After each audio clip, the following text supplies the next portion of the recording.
राधे राधे दोस्तों, जय श्री कृष्णा।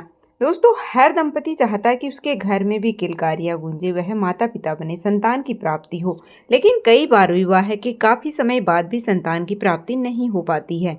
और कई बार तो सारी मेडिकल रिपोर्ट होती हैं, बिल्कुल ठीक होती हैं, डॉक्टर भी कहते हैं कि कोई प्रॉब्लम नहीं है, उसके बाद भी संतान की प्राप्ति नहीं होती है। तब चिंता ज़्यादा बढ़ जाती है कि जब कोई भी फिजिकल प्रॉब्लम नहीं है तो संतान क्यों नहीं हो रही है। दोस्तों, इसका कारण आपकी जन्म कुंडली से रिलेटेड हो सकता है।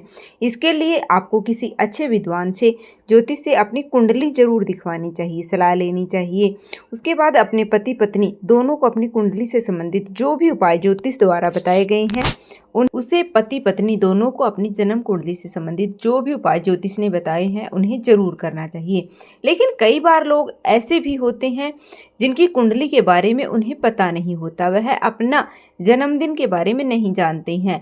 ऐसे जिन दंपतियों की संतान प्राप्ति नहीं हो रही है, फिर चाहे उनके पास जन्म कुंडली है या नहीं हो, चाहे आपकी मेडिकल रिपोर्ट में कोई भी प्रॉब्लम हो, तब भी आपको आज का यह उपाय जो मैं बता रही हूँ वह बहुत ही ज़रूर करना चाहिए। दोस्तों, कुछ दंपति ऐसे होते हैं जिनकी कन्या संतान होती है और पुत्र की कामना रखते हैं, तो आज की इस उपाय करने से उन्हें पुत्र की प्राप्ति होगी। लेकिन उपाय बताने से पहले मैं एक बात आपसे ज़रूर कहना चाहूँगी।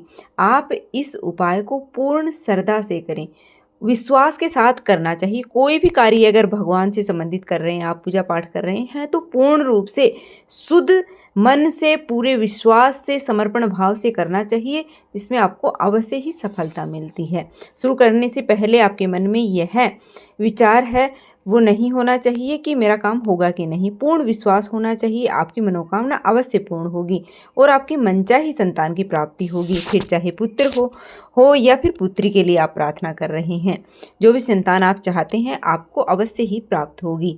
मैं एक बात और आपको बता देती हूँ कि आपके पास कोई संतान नहीं है, आप अपनी पहली संतान के लिए प्रार्थना कर रहे हैं, पुत्र या पुत्री के लिए नहीं, सिर्फ उत्तम स्वास्थ्य और दीर्घजीवी संतान की कामना मन में रखें और इस उपाय को करें, निश्चित ही आपको लाभ होगा। जो लोग पुत्र प्राप्ति की इच्छा रखते हैं उन्हें भी उत्तम चरित्र वाला, स्वस्थ, दीर्घजीवी, यशस्वी पुत्र की कामना मन में रख कर के उपाय करना चाहिए, क्योंकि संतान ऐसी होनी चाहिए, चाहे वह सिर्फ पुत्र हो या फिर पुत्री हो, संतान हो उसे आपको कुल परिवार का यश भरे। और इस उपाय से निश्चित ही ऐसी ही संतान की प्राप्ति होगी, जिससे आपके कुल का मान बढ़ेगा, यश बढ़ेगा। आइए जानते हैं आपको करना क्या है, किस तरह से यह उपाय आपको करना है। तो दोस्तों, मैं आपके लिए लेकर आई हूँ बड़े दरबार में, महादेव के दरबार में, जहाँ से कोई भी खाली नहीं जाता है। और जो महीना है महादेव का, सावन का महीना, और इस महीने में भोलेनाथ हैं वो बहुत ही अधिक प्रसन्न मुद्रा में रहते हैं। जो भक्त उनके दरबार में सच्चे मन से प्रार्थना करते हैं, उनकी विधिवत पूजा करते हैं, भोलेनाथ का जलाभिषेक करते हैं, उनकी मनोकामना अवश्य रूप से पूर्ण होती है। दोस्तों, सावन के महीने में किया गया छोटे से छोटा उपाय भी बहुत ही महत्वपूर्ण होता है और भगवान भोलेनाथ छोटे से छोटे उपाय से खुश होकर के मनचाहा वरदान देते हैं। तो दोस्तों, आज की इस वीडियो के माध्यम से मैं आपको संतान प्राप्ति के लिए या पुत्र प्राप्ति के लिए कुछ ऐसे उपाय बताऊंगी जिन्हें करके आप अपनी मनोकामना अवश्य पूर्ण करें। अगर आपको कोई सा भी उपाय है वह आप पूरी श्रद्धा से करें, पूरे विश्वास के साथ, यह मानकर चलें कि आप इतने बड़े दरबार में आए हैं, इसके बाद कोई दूसरा दरबार नहीं है। महादेव का दरबार, देवों के देव महादेव, तो सबसे बड़ा दरबार महादेव का होता है। वह चाहे तो ब्रह्मा के लिखे को टाल सकते हैं, चाहे तो कुंडली से रिलेटेड कोई प्रॉब्लम हो और फिजिकल कोई भी प्रॉब्लम हो, डॉक्टर बता रहे हैं, किसी भी तरह की कोई परेशानी हो, अगर आप भोले बाबा के दरबार में पहुंच गए हैं तो वहां से आपकी झोली खाली नहीं रहेगी। इस बात का पूर्ण विश्वास आपके मन में होना चाहिए। इस विश्वास के साथ आप इस उपाय को करें, भोलेनाथ की पूजा करें, आपकी मनोकामना अवश्य ही पूर्ण होगी। तो दोस्तों, संतान या पुत्र प्राप्ति के लिए प्रतिदिन शिवलिंग की विधिवत पूजा करनी चाहिए। उन्हें बांस के पत्ते से अभिषेक करवाना चाहिए। बांस के पत्ते का अभिषेक आप कई तरह से कर सकते हैं, जैसे कि आप गाय का कच्चा दूध लें और उसमें बांस के पत्ते को पीस करके और मिला दें, शिवलिंग का अभिषेक करें फिर और विधिवत पूजन करें। दूसरा तरीका है कि आप अभिषेक करें कच्चे दूध से, उसके बाद में बांस के पत्ते भी आप अर्पित कर सकते हैं। और तीसरा तरीका है कि पत्ते को पीस करके आप उससे शिवलिंग बनाएं। शिवलिंग का आकार है वो मतलब बना ले बांस के पत्ते से, और फिर उसकी विधिवत पूजा करें, उस पर बेलपत्र अर्पित करें और फिर बैठ करके वहां पर ओम नमः शिवाय का जप करें, प्रार्थना करें पुत्र प्राप्ति के लिए, संतान प्राप्ति के लिए, आपकी मनोकामना है उसके लिए प्रार्थना करें, वह बहुत ही जल्दी पूर्ण होगी। दूसरा उपाय है कि 16 सोमवार का व्रत, शिवलिंग का विधिवत पूजन करें, उन पर बेलपत्र अर्पित करें, कच्चे दूध से अभिषेक करें, तो भगवान भोलेनाथ की कृपा आपको अवश्य ही प्राप्त होती है। आप उनसे प्रार्थना करें उत्तम संतान की प्राप्ति के लिए, पुत्र प्राप्ति के लिए, तो आपकी मनोकामना अवश्य ही पूर्ण होती है। शिवलिंग पर गेहूं के दाने अर्पित करें। सोमवार के दिन शिवलिंग की पूजा करें, उसके बाद में गेहूं के दाने शिवलिंग पर अर्पित करें। गेहूं के दाने अर्पित करने से मनचाही संतान की प्राप्ति होती है। दोस्तों, भगवान भोलेनाथ को धतूरे का फूल बहुत ही अधिक पसंद है। धतूरे का फल है वह भी आप अर्पित कर सकते हैं।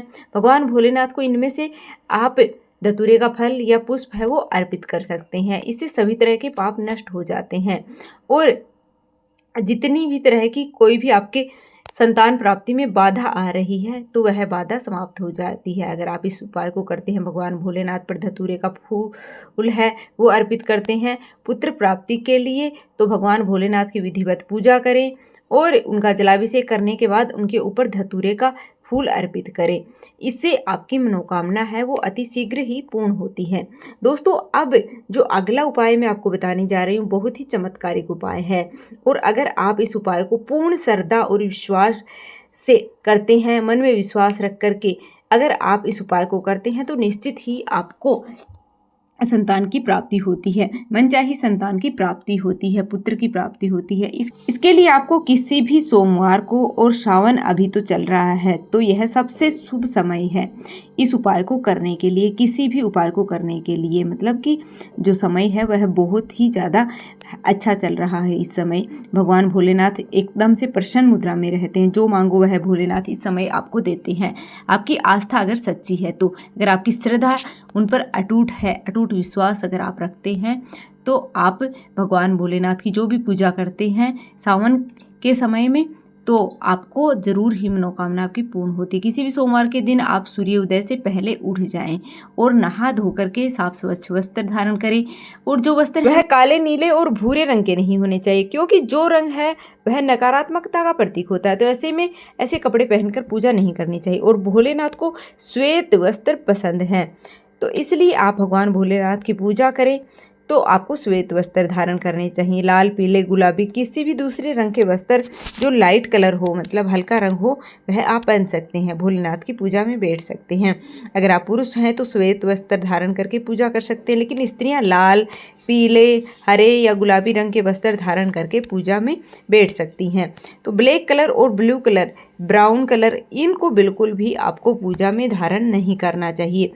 कोई भी मतलब जो शुभ पूजा होती है वह आपको नहीं करनी चाहिए। दोस्तों, स्नान आदि करने के बाद में आप अपने घर के मंदिर में, जहां आपका मंदिर है वहां बैठ जाएं, आसन लगा करके, और गेहूं के आटे से शिवलिंग बनाने हैं आपको। नमक नहीं डालना है आटे में, ऐसे ही सादा आटा लेकर के उसमें आपको उससे शिवलिंग बनाना है। 11 शिवलिंग बनाने हैं, और प्रत्येक आटे का जो शिवलिंग है, प्रत्येक शिवलिंग का उसका आपको अभिषेक करना है। शिव महीन स्तोत्र का पाठ करते हुए आप शिवलिंग का अभिषेक करें। इस तरह से आप 11 बार शिवलिंग का अभिषेक कर लेंगे, क्योंकि 11 शिवलिंग है। और चाहे तो आप बारी बारी से मतलब कि शिव महीन स्तोत्र का पाठ करते हुए आप हर शिवलिंग पर अभिषेक करें। इस तरह से 11 बार शिवलिंग का अभिषेक कर लेंगे, क्योंकि 11 शिवलिंग है। और चाहे तो बारी बारी से आप शिव महीन का स्तोत्र का पाठ कर लें, और हर पाठ पर हर बार अभिषेक करते हुए आपको स्तोत्र का पाठ करना चाहिए। आप इस उपाय को फैमिली के साथ कर सकते हैं, चाहे तो किसी योग्य विद्वान ब्राह्मण को बुला करके भी यह पूजन कर सकते हैं। दोस्तों, शास्त्रों में शिव महीन स्तोत्र के द्वारा इस उपाय को करने से पुत्र की प्राप्ति के बारे में बताया गया है। अभिषेक का जो जल है उससे आप पति पत्नी प्रसाद के रूप में ग्रहण करें। उसके बाद में जो बचा हुआ जल है, उसे शिवलिंग है उसको पूजा करने के बाद किसी नदी में या स्वच्छ जल में प्रवाहित करना चाहिए। दोस्तों, इस उपाय को लगातार 21 दिन तक कर सकते हैं, या आप चाहें तो 21 सोमवार को, प्रत्येक सोमवार को भी इस उपाय को कर सकते हैं, अभिषेक कर सकते हैं कि सोमवार तक करें। भगवान भोलेनाथ की कृपा से आपको बहुत ही सुयोग्य संतान की प्राप्ति होगी। भगवान भोलेनाथ को उत्तम, यशस्वी, चिरंजीवी संतान के लिए उनसे प्रार्थना करें। कुल खानदान समाज का नाम जो रोशन करे, ऐसी संतान के लिए आप प्रार्थना करें। निश्चित ही आपकी मनोकामना पूर्ण होगी। तो दोस्तों, इसमें जो मैंने उपाय बताए हैं उनमें से आप कोई भी उपाय कर सकते हैं। एक उपाय है, आप उसे मतलब जो भी उपाय है उसे आप पूर्ण श्रद्धा और विश्वास के साथ करें। सावन का महीने में भगवान भोलेनाथ की कृपा से आपको जो भी मनोकामना है वह जरूर ही पूर्ण होती है। तो उम्मीद है कि आपको यह वीडियो पसंद आई होगी। वीडियो पसंद आए तो लाइक कर दीजिएगा, चैनल पर नए हो तो सब्सक्राइब कर दीजिएगा। मिलते हैं फिर से एक और नई वीडियो के साथ। धन्यवाद।